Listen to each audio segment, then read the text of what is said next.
Bonjour à toutes et bonjour à tous. Alors, nous continuons en compagnie du ternaire, de la trifonctionnalité et de la tripartition.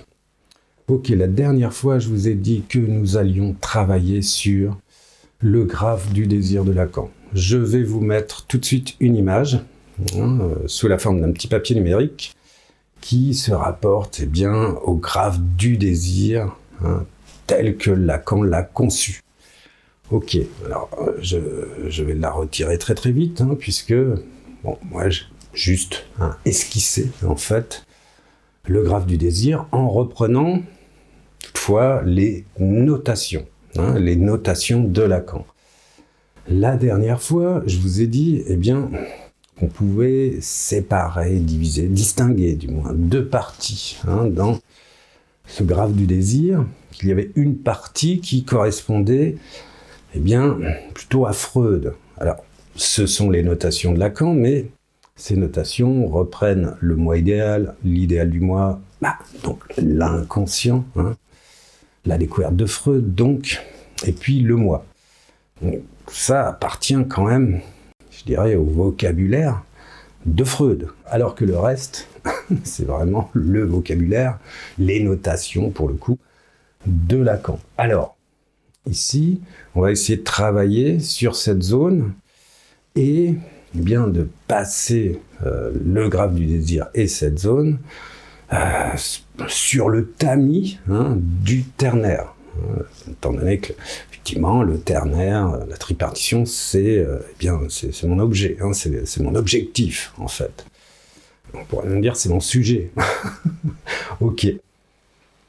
Donc, on va essayer, effectivement, de situer, pour l'instant, et je vais situer comme ça, sans doute de manière arbitraire pour le moment, et ensuite on va travailler dessus. Donc, ici, c'est l'inconscient, c'est le sujet barré. Le sujet barré, en tant qu'inconscient, j'aurais tendance plutôt à le mettre ici, du côté, effectivement, du réel, ok ?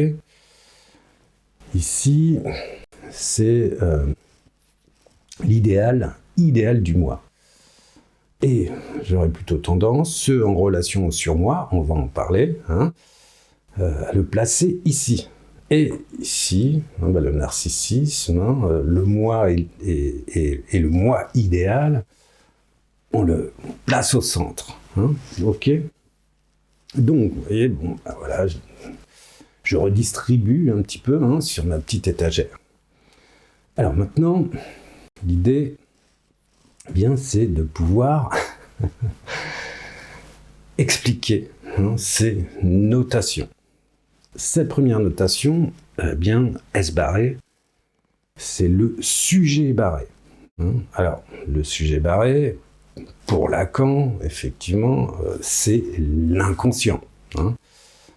Donc, le sujet barré, c'est ce qui n'est pas conscient. Ok ?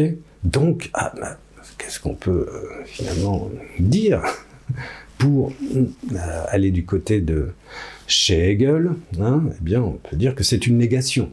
Donc, le sujet barré, c'est la négation de la conscience. Pourtant, ce sujet est bel et bien existant en tant que négation. Donc, on a parlé de tout ça, c'est quand même une affirmation.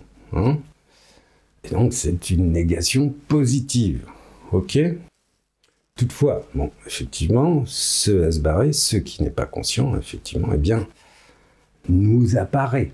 Alors, apparaît à la surface de la conscience. On se rappelle de la phrase de Lacan, l'inconscient est en surface. Et il est en surface parce qu'il se manifeste à la conscience en surface. Et s'il ne se manifestait pas, je ne suis même pas sûr qu'on puisse dire qu'il y ait un sujet barré. Il n'y aurait rien, finalement. Donc, ça veut dire qu'il se manifeste, et il se manifesterait, effectivement, en tant que, a priori, négation. Alors, quand je dis ça, c'est qu'effectivement, on peut l'entendre lorsque, on mène un discours, par exemple à l'Assemblée nationale, et que tout à coup on fait un lapsus. Le lapsus, en règle générale, tombe mal. C'est-à-dire qu'il va leur faire rire toute l'Assemblée nationale en règle générale, mais il ne poursuit pas le fil du discours tel que le sujet conscient le veut. Hein. Alors ça nous rappelle quoi ? Eh bien, ça nous rappelle aussi que les pensées apparaissent lorsqu'elles le veulent. La phrase de Nietzsche, ok ? Et non pas quand je veux. Ok. Bon, en règle générale, évidemment, il y a une maîtrise des discours, et notamment, et surtout à l'Assemblée nationale. Ok. Tu vois, ce que je veux dire, c'est que, tiens, le sujet barré, comme ça, apparaîtrait, bien, quand il le veut, et c'est une manifestation à la surface de la conscience de l'inconscient. Ok. Alors ici, on a le mot sujet, sujet barré. Qu'est-ce que ça voudrait dire ? Ça voudrait dire aussi bien qu'il existerait un sujet de l'inconscient. Bon, ça c'est une option, et a priori c'est une option freudienne, qui n'est pas exactement l'option lacanienne. Alors pourquoi ? Bien, Lacan va aller très très loin, et va nous parler de l'inconscient réel. Alors pourquoi sujet de l'inconscient ? Parce qu'a priori, comme je vous l'ai déjà dit, Freud,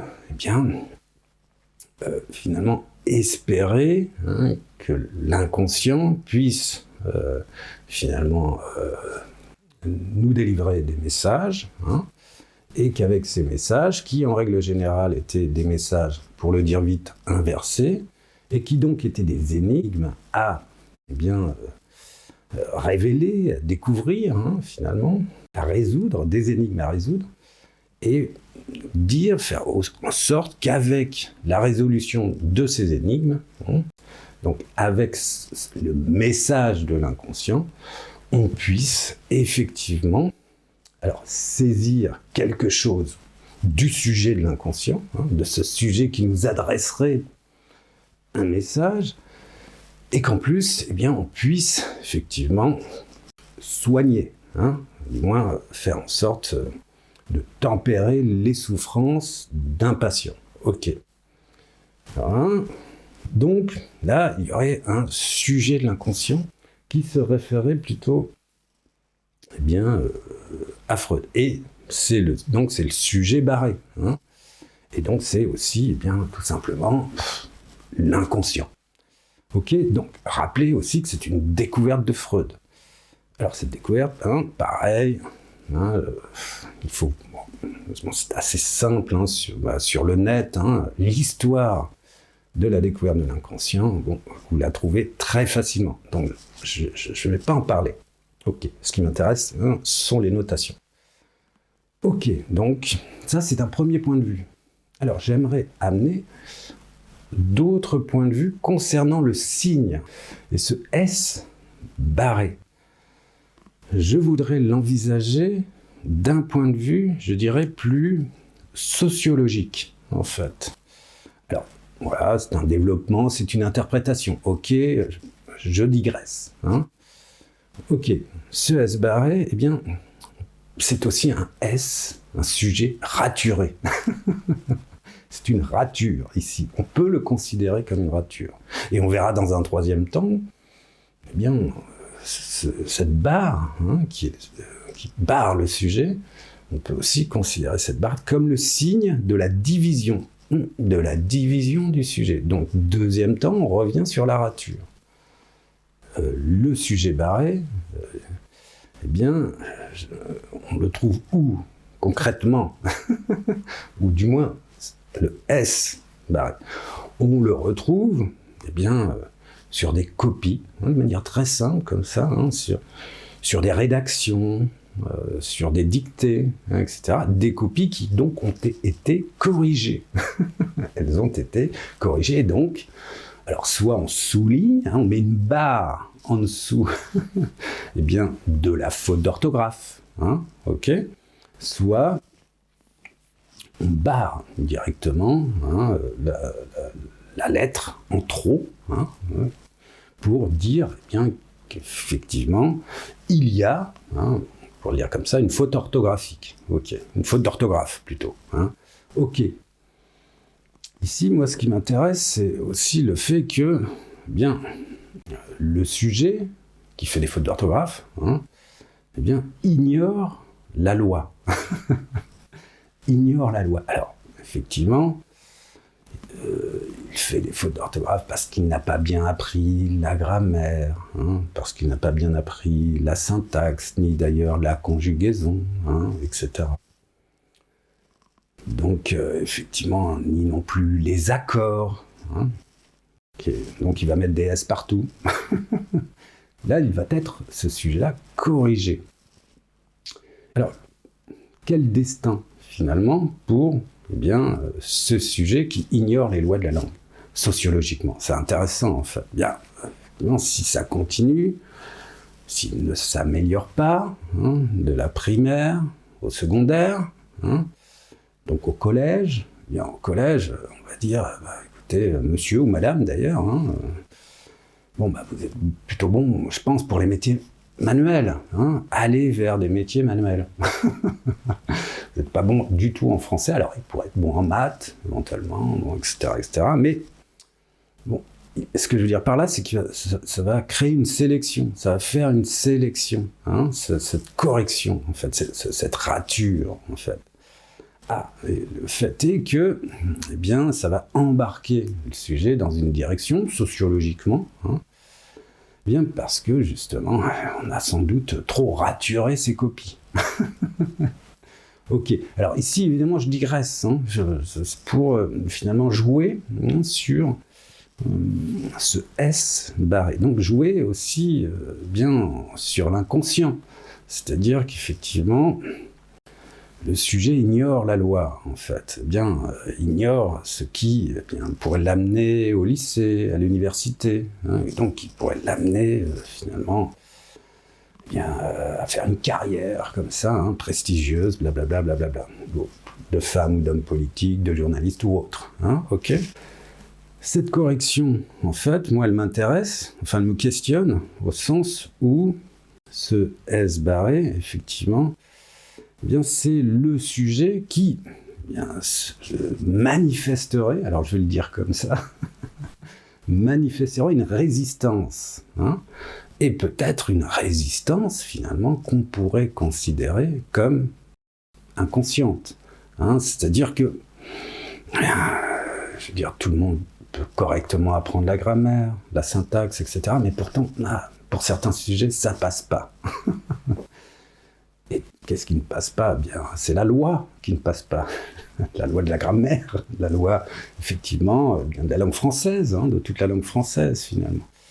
Et donc, il va aller contre la loi, finalement. Alors, effectivement, sans doute, en l'ignorant.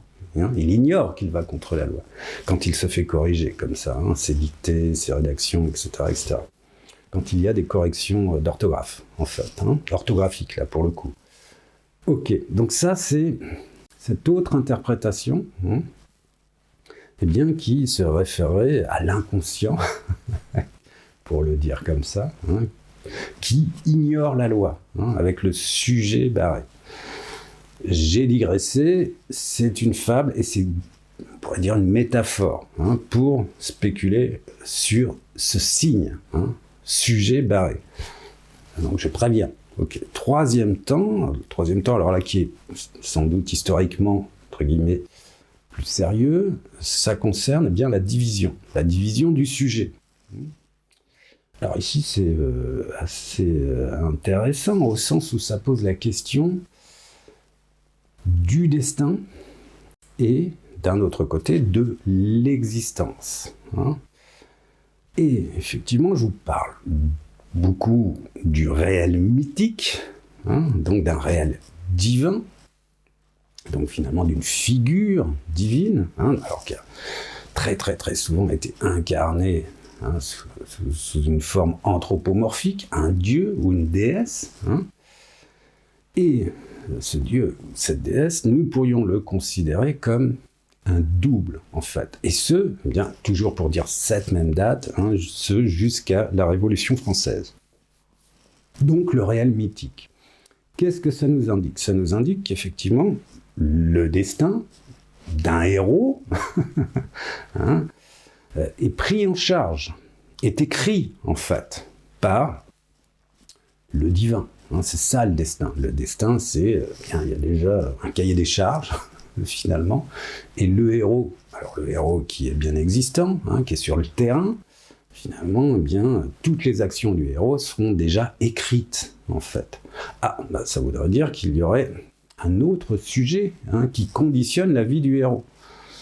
Et donc, ça voudrait dire qu'il y aurait cette idée de sujet divisé, en fait. Hein. Il y a la personne, le héros, qui est sur le terrain, et puis il y a aussi eh bien, les dieux qui eh bien, finalement vont influencer, alors plus que influencer, plus que conditionner, qui vont écrire hein, carrément toutes les actions héroïques hein, de cette personne finalement. Alors à qui on pense? On pense à Achille, évidemment, hein, au sein de la mythologie grecque, mais on pense aussi à Oedipe. Oedipe, c'est intéressant. Alors pourquoi? Bah parce que justement, il y a l'oracle. Il y a l'oracle qui lui dit « Ah, mais, tu vas tuer ton père et tu vas eh bien, coucher avec ta mère. » Inceste, donc. Oedipe roi. Donc là, vous voyez, il est prévenu. Hein, c'est une voix qui s'adresse à lui.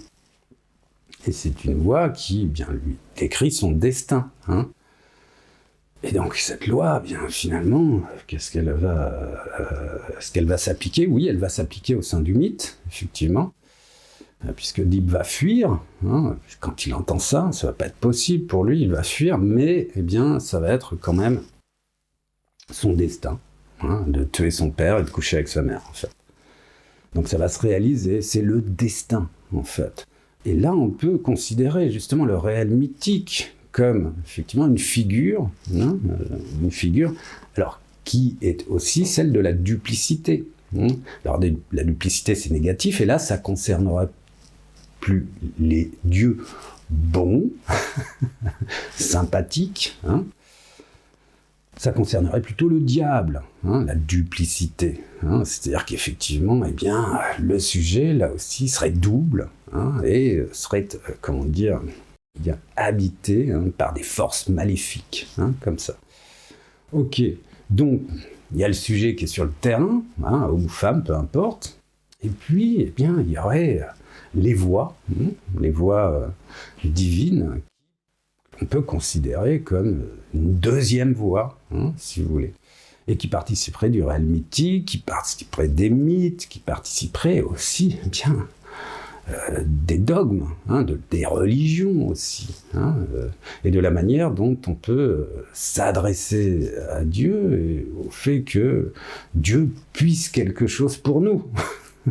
Alors là, ici, sans doute avec une certaine distance. Hein, et effectivement, cette distance, hein, celle que je vous raconte là, notamment concernant la prière, hein, prière que l'on adresse à Dieu, mais à qui on l'adresse en fait? On l'adresse à soi-même, cette prière, en fait. Toutefois en prenant une autre figure. Bien que finalement que soi, pour avoir l'espoir, évidemment, d'avoir une vie meilleure, en règle générale. Hein. Ok. Donc là encore, il y a un dialogue avec un autre. Hein. Un dialogue intime, d'ailleurs. Hein. Ok. Donc là encore, division du sujet. Et tout ça concernerait le réel mythique. Ok. Alors, à un moment donné, ça va s'arrêter. Hein, ça veut dire un moment de bascule. Et ce moment de bascule, eh bien, c'est Descartes. Descartes, alors, qui, au sein du discours de la méthode, nous dit « je pense, donc je suis », mais alors moi, je préfère la version des méditations métaphysiques avec la deuxième méditation métaphysique, hein, qui, en gros, est « je suis, j'existe ». Je vous dirai le reste de la phrase après. Alors, ici, Descartes se pose la question au sein des méditations métaphysiques, si c'est Dieu ou diable qui le manipule. Hein. Il s'interroge, il se questionne. Et il va bien entendu produire une tabula rasa, hein, ce qu'on appelle une table rase, en philosophie, eh bien, pour se dégager, en fait, en tant que sujet, eh bien, de Dieu ou diable. Il se pose la question de savoir si finalement il ne serait pas la marionnette d'un ventriloque, vous voyez, donc d'un autre en fait. Donc s'il n'y aurait pas là encore double duplicité en fait, sujet divisé. Et Descartes va nous dire effectivement, je suis, j'existe, est nécessairement vrai, chaque fois que je prononce cette phrase et que je conçois ces phrases d'ailleurs en mon esprit.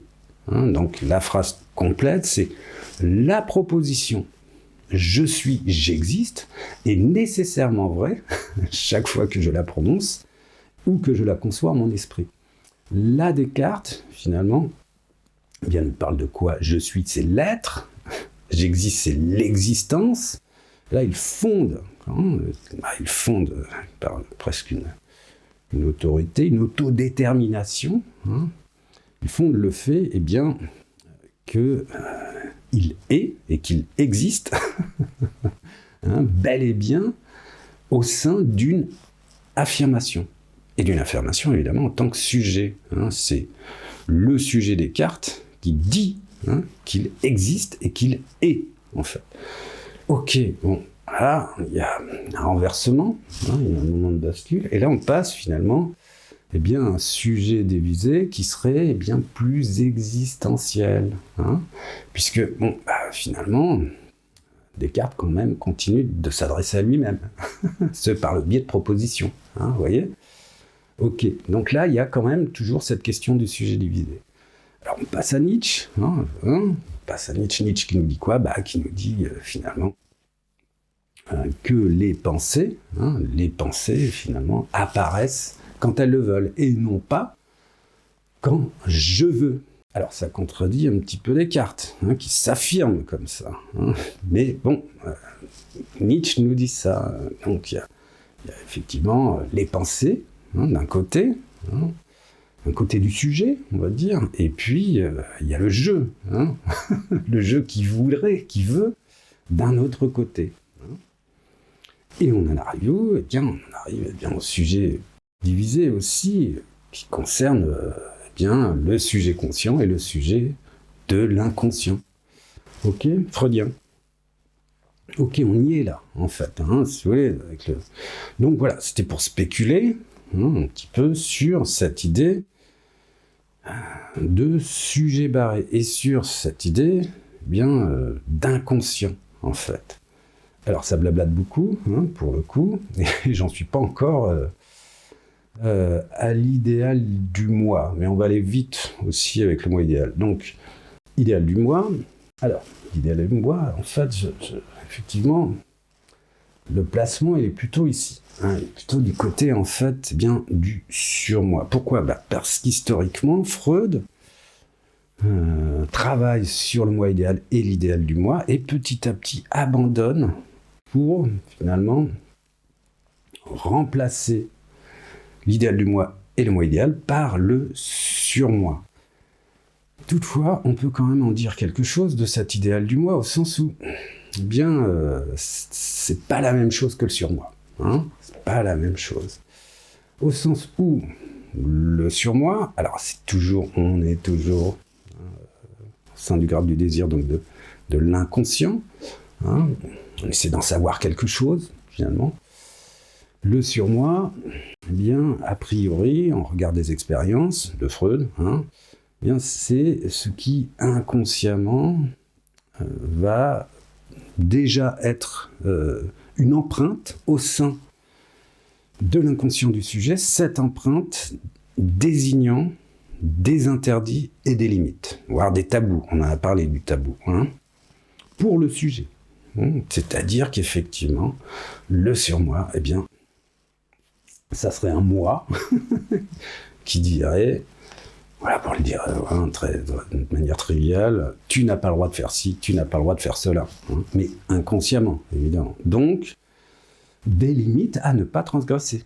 Toutefois, c'est pas la même chose que l'idéal du moi, en fait. L'idéal du moi, ça a une relation, évidemment, mais là, ça concernerait, je dirais plutôt, l'identification du sujet, en fait. Comment le sujet pourrait s'identifier à un modèle. On va retrouver le surmoi, puisque le surmoi, ces commandements, finalement, viennent bien de quelque part. Ces interdits viennent bien de quelque part, en fait. Ce n'est pas le sujet qui les invente, en fait. Donc l'idéal du moi, c'est quelque part une identification première à une figure qui serait peut-être, alors pour Freud, évidemment, une figure qui fait autorité. Et cet idéal du moi se forge avec un modèle. Un modèle qui, évidemment, indique les limites à ne pas dépasser. Et ce modèle, évidemment, pour Freud, c'est le père. Alors, ça a évolué, et d'ailleurs, on peut, là encore, je vais digresser, mais ça a évolué déjà du côté de Lacan, c'est-à-dire que ce n'est pas seulement la voix du père, ce n'est pas justement la demande uniquement du père concernant l'idéal du moi.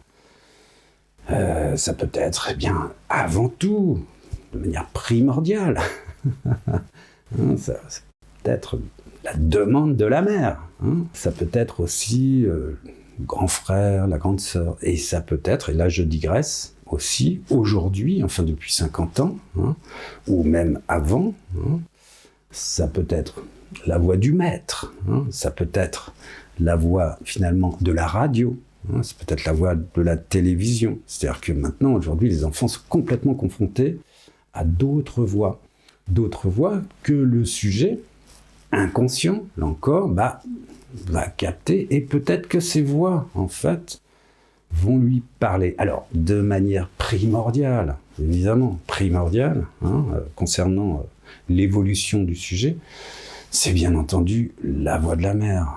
Et puis c'est aussi la voix du père. La voix du père qui, effectivement, représente l'autorité, les commandements, les injonctions, etc. Donc l'entrée de l'enfant en société. Donc un idéal du moi qui est construit, en fait, qui est déjà auquel le sujet s'identifie, et qui serait une demande, finalement, une demande extérieure, en fait. On pourrait le considérer comme ça. Et en même temps, là, il y a un souci, en fait, concernant la demande. Le truc, c'est que, l'inconscient réel, et Lacan nous dit, l'inconscient, ça parle. Ça parle. Donc, il y a sans doute une demande qui se référait à un modèle, quel qu'il soit, pour le dire vite comme ça, mais cette demande peut être aussi celle du sujet de l'inconscient. Cette demande, ça peut être celle du sujet, pas ce sans aucun doute, sans doute peut-être en relation avec le modèle, mais une demande aussi, quand je vous parlais de la correction, de la lettre corrigée, ça peut être une demande qui se référait à une transgression des limites, vous voyez ? Donc, quelque part, transgresser la loi, quelque part, en l'ignorant. C'est pour ça que je vous ai parlé de la correction orthographique, finalement, pour donner cet exemple. Voilà, la demande, donc, c'est pas simple. On verra ça aussi ici, puisque c'est inconscient, sujet barré, poinçon, demande. On va retrouver, en fait,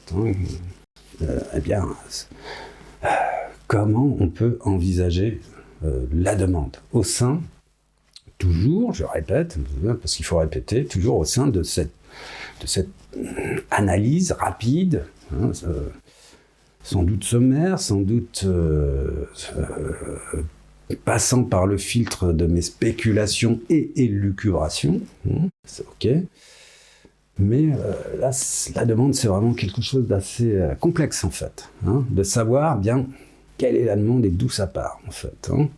Ok, donc, l'idéal du moi, c'est pas tout à fait le surmoi, mais ça a quand même une relation évidente, puisque, le surmoi, ce sont des ordres des commandements, qui se réfèrent à des limites qu'il ne faut pas transgresser. Ok ? Bon. Alors, ici, on va passer au narcissisme. Ici, ou plutôt au moi idéal et au moi. Et on va finir là-dessus, donc on va aller assez rapidement concernant cette étape se référant pour moi, encore, à Freud au sein du graphe du désir. Le narcissisme que je place ici, pour le coup que je place au niveau du moi, on a le moi ici, donc on retrouve le moi freudien ici, au sein de ma petite grille de lecture. Le moi idéal, qui n'est pas l'idéal et moi. Le moi idéal, je vais en parler très vite et dire que c'est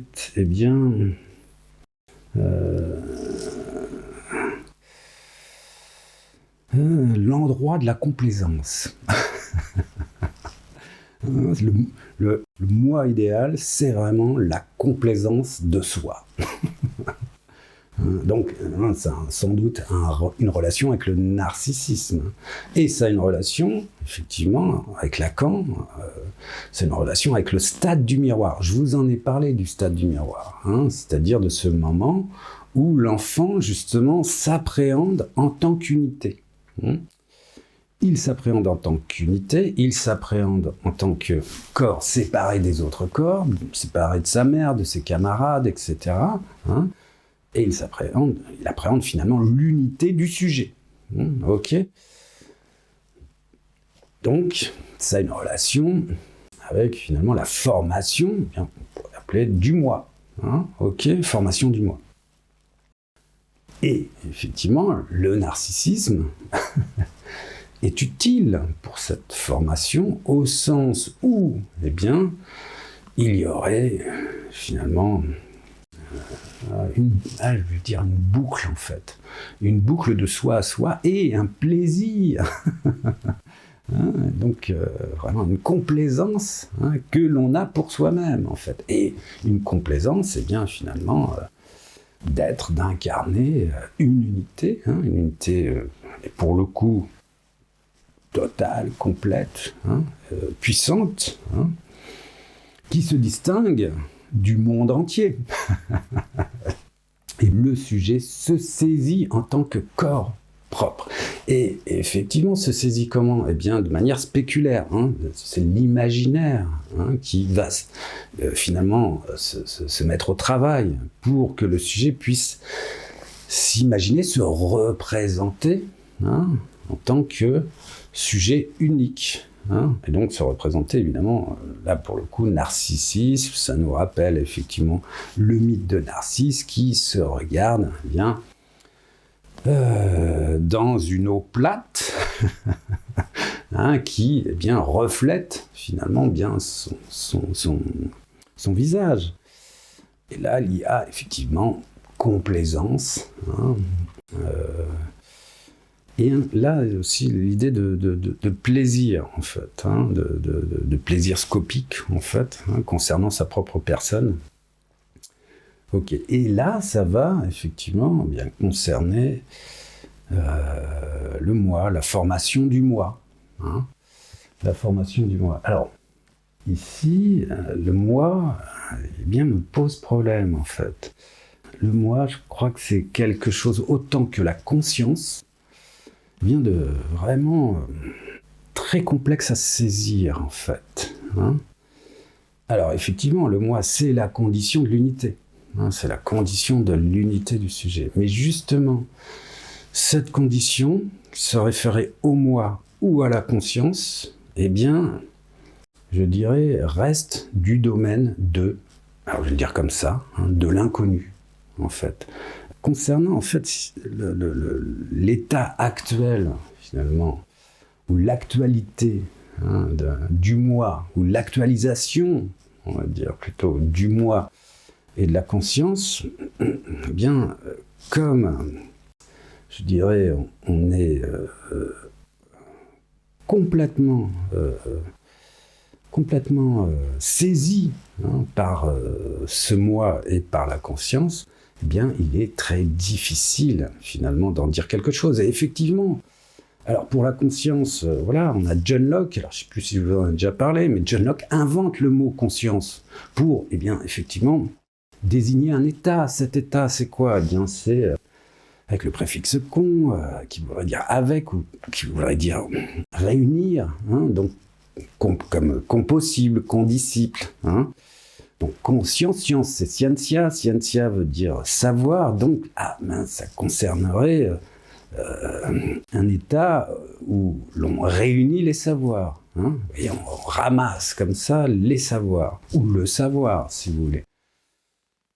Ok, bon ça sera un état de la conscience, de la conscience humaine. Et effectivement, on a d'autres définitions avec Bergson, sur l'idée que la conscience est temps, finalement, se participe d'une durée, d'un passé, présent, futur, cette durée qui serait eh bien finalement une étendue, cette étendue qui bien nous permettrait d'être non pas à l'instant présent, mais d'être présentement, c'est-à-dire sur une étendue, comme ça, le langage nous permettrait, en fait, d'étendre le temps, finalement, ou le réduire, d'ailleurs. Ok, donc ça serait quelque chose qui participerait de la conscience d'un phénomène, comme ça. Mais, effectivement, quand on a dit ça, ok, d'accord, mais en tant que sujet, chacun, chacune, eh bien, c'est extrêmement difficile de l'appréhender, en fait. La conscience, autant que le moi. C'est extrêmement difficile. On peut l'affirmer, si vous voulez, on peut dire « c'est moi », mais je crois que ça reste quand même de l'ordre, en fait, pour moi. Eh bien, je le dirais comme ça, de l'ordre, c'est le plus grand des mystères, alors que c'est là, présent, on pourrait le dire sous notre nez, ça reste le plus grand des mystères. Le moi et la conscience, en fait. Alors c'est moi qui l'envisage de cette manière, évidemment, puisque le reste, finalement, on ne cesse pas de faire des découvertes, on ne cesse pas d'inventer, on ne cesse pas de soustraire des éléments de la matière. Et là, le champ de connaissances, là, on possède, on saisit, si vous voulez. Alors que saisir la conscience et le moi, pour chacun, chacune, là, c'est compliqué. Alors, ce qui ne veut pas dire qu'effectivement, nous ne sommes pas à volonté, que nous ne sommes pas à unité. Évidemment, ça, c'est là. Et c'est important d'ailleurs dire, pour finir, que le narcissisme, finalement, eh bien, c'est important. C'est super important d'être narcissique. Ok. La prochaine fois, on va s'attaquer, eh bien, sans doute, aux autres étages. Et je vais essayer, en fait, parce qu'il faut que je finisse avec cette série d'interventions, je vais essayer de tout faire d'un coup. Et effectivement, là, pour le coup, on les place ici. C'est très clair. Alors, peut-être, oui, une dernière note concernant l'idéal du moi. On va retrouver ça aussi concernant le réel mythique, concernant l'autorité, les ordres, etc. Et on va retrouver ça aussi du côté du grand autre. Ok, alors ici, et puis sachant aussi que l'inconscient, ici, c'est dans un cadre et ça concerne effectivement la parole. Je vous remercie, à la prochaine fois.